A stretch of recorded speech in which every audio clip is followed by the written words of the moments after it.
Beard waves would simply be an area of your beard that has some wavy texture to it. And essentially, it is your beard hairs going in directions that you may or may not be fond of. And this video is talking about those beard waves, what causes them, what you can do about them, and of course, if you know me, a little bit of perspective sprinkled in. And I do want to do a better job of introducing myself. I feel like on the last several weeks, I was a little bit quick with it. My name is Dan C. Bearded. This YouTube channel is Deadman's Beard Co. We have collaborated together to make helpful content to help out people that have beards. As simple as that. I do have my own YouTube channel. I do this as a career. I'm a former middle school history teacher, a coach. I taught public speaking. But above all, I love helping people with their beards, and I greatly appreciate Deadman's for allowing me to collaborate on this platform to get more helpful content out to you guys in a different way and at a different location. If that sounds good to you with this absolutely free content, hit that thumbs up on the video, you guys. Subscribe to Deadman's if you're not already, and thank you for giving me a chance to share my thoughts on this.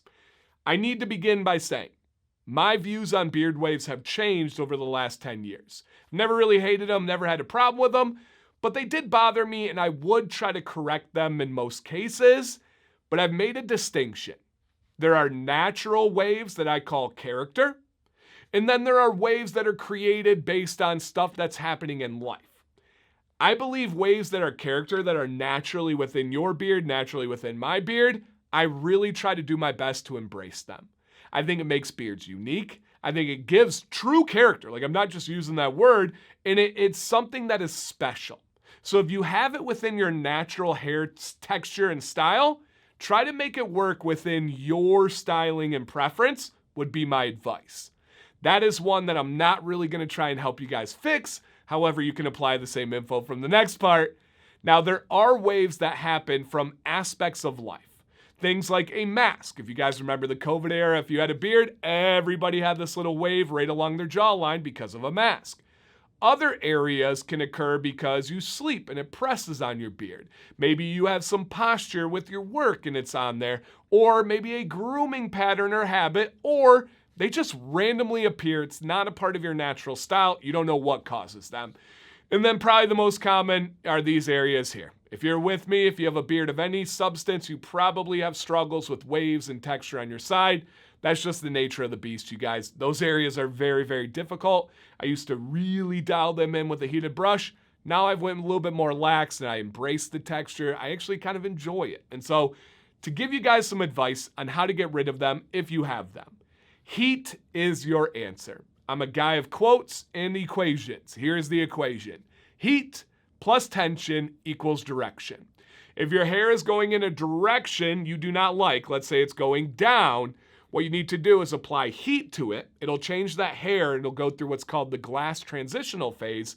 And then you can use something to bring it back the other direction, and it will lock it in at least for the day. Might not be permanent, might not be trained, but at least for the day. Now, an easy way to do that is if it's here, apply heat with a blow dryer, use a round brush, grab that hair, and then use the cold shot to lock it in place. You can do the same thing with a heated brush. Grab that hair, lock it in place, easy peasy. However, it does take a lot of practice. Tons of trial and error, and just once you figure it out, your beard's gonna throw a loop, and you're gonna have to figure out an entire new way. Now, you can do the same thing without heat. It's just likely gonna take longer. But a round boar's bristle brush is a great friend. A heated brush is a great friend, or any tool that you have at your disposal. But above all, you guys, don't be afraid of waves. Don't be afraid of texture, and give your beard some character so it stands out and so it's unique. But hopefully I gave you a couple little tips and tricks in there to address it if you do want to change it. Please, down below, what are your experiences with waves? What do you do to fix them? Do you embrace them? How would you describe your waves? Any comments at all, you guys? Thank you for watching today. I know you're going to go check out the Deadman's website. So many amazing tools, products that are going to help out your beard journey. And thank you again for listening to this advice and feedback and perspective. One more week, you guys. I'll see you next Friday.